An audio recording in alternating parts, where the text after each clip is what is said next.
Yo, what's going on, guys? We are back again, Ryan here, in another video about OBS. This time we're going to be focusing on just streaming settings for the encoder and go in a little bit of the video options. So further ado, let's go ahead and go to our settings tab. Alright, so here you can see the settings tab. You got your general, stream output, all that fun stuff. So first thing we're going to do here is go straight to our output tab here, and then as you can see, the output mode, you have a simple and advanced option. Go ahead and click on the advanced tab. That way you can have all the options that you're going to need to adjust. Next thing you want to look at here is the audio track. Make sure that you have your audio track set up. So as you can see, I had one circled in for my stream setting in my audio track, so I have all my devices on my #1 track. Alright, so once you get that setting adjusted for the audio tracks, make sure the next thing you go here is pick your encoder. So I use x264 for streaming. I use a dual PC setup, so x264 works perfect for me. But if you only have a single PC setup and you really need some CPU resources available to you, just go ahead and go to NVIDIA NVEC. That way that your stream will encode with the graphics card and whatever it has to spare. And normally most of the time you don't see any effect. But we're going to focus on x264, so let's go ahead and click on that.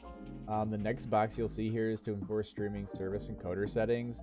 That way if you're streaming to like Twitch, for example, and you maybe go over the bitrate or your encoding settings they're just too high, it'll enforce whatever it needs to. Next option you see here is rescale output. Right now I am recording at 1920 by 1080. So as you can see here, we went to the video tab. This is what I have for my base resolution and my output resolution. So if you want to just keep that one there, or you want to change it in the output for 720, it's up to you. Just make sure you're not doing it in both of these settings. Alright, the next thing we're going to go over is the rate control. For streaming, it's just the best to use a CBR option for streaming. That way you have a constant bit rate. It's not going to change. The next thing we want to change here is the bit rate. I personally pulled up some websites that will show you what you want to use in reference to your bit rates. As you can see here, Twitch has their own encoding settings. Just follow these settings here for whatever you're going to stream at. If you're not a Twitch partner, it's better just to stream at 720 and 60 because you're not going to be able to have the option in the Twitch platform for viewers to adjust the quality of your stream.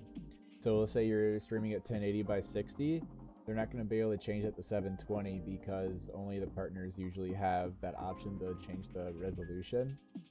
So it's best just, if you're a new streamer or you're not partnered, just go ahead and start with 720 by 60. All the settings are here for both NVEC and x264, so it's definitely a good option to choose that. And of course, other platforms are going to have their own website for encoding, so definitely take a look at that also.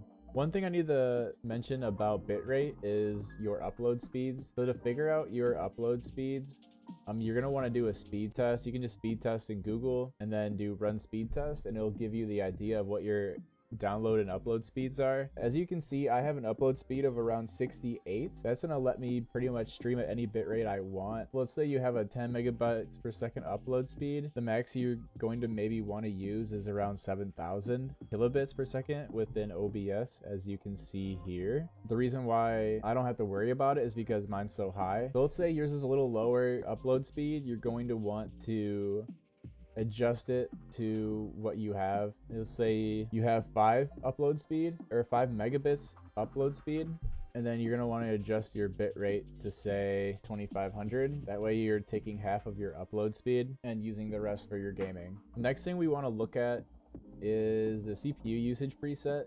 So something to follow here, it's always good to start off as very fast. If you have a really great CPU and you want to raise this a little bit, go to faster. That will use more CPU power to encode your stream. The faster you go, the less quality and less CPU usage is going to use to render your stream. So it's always good to just start with very fast. If you have issues, just go faster. If not, you want to try to use more CPU power. Just go down into faster and just try it out. Next thing to take a look at is the profile tab here. Always keep this at high. If you run into issues that you need to lower this, just change it to main, but it's always good just to keep it at high. The next thing we're gonna go over is tune. Tune just has different picture qualities, I guess, but just don't mess with it unless you really feel like you want to, but I never use it and I never really needed to. Next thing we have here is the x264 options. This option gives you the option to use some different codes that you can put in here. I don't use this personally, but I'm sure if you do a Google search for x264 options, it'll give you an idea of what exactly they are. Alright, so we went over x264, pretty easy. So I just want to go over NVENC really quick just to give you guys an idea of how this works and why. So basically, like I said before, NVENC uses their graphics card to encode your stream. That way, if you have issues with CPU resources while you're streaming or gaming and you're streaming on OBS, it's best to use NVENC. That way it'll utilize some of your graphics card power to encode your streams. That's the good thing about it. And again, same settings off the website that I showed you. Make sure that you are taking a look at that and using your settings here. And you'll see the presets, qualities, pretty normal, profile high, keep that.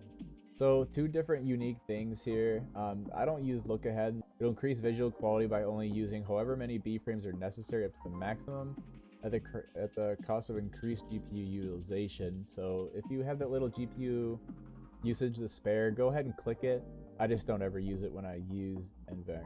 Alright, so the next thing you have here is a psychovisual tuning. As it says, it optimizes the use of bitrate for increased perceived visual quality, especially in situations with high motion at the cost of increased GPU utilization. So both use GPU utilization. It's really up to you whether it's worth it or not. I think psychovisual tuning is worth it. You should definitely use this. Alright, so the next setting here is the GPU number. So at a default 0, it's just auto, but you can choose which GPU you want to stream from. So let's say you have 2 of them, or maybe 3.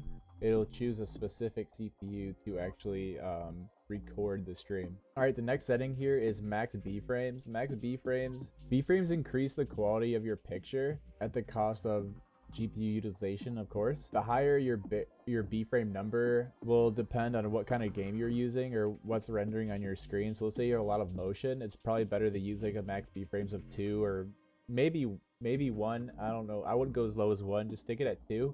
And let's say you're playing like chess, just use it like a 4. Actually, 4 is the max you can go. Alright guys, we went over some OBS settings for streaming. Just make sure that you're following the settings off of the Twitch page the best you can, and also YouTube encoder settings that you might find. Alright guys, that is it for today. If you guys have any questions or comments, please just do them below. Just give me some recommendations of what you might want to see in the future. What exactly, if you have questions about what I said in the video, I'll definitely clear it up for you. And again, make sure you subscribe down below and look out for more videos. Peace.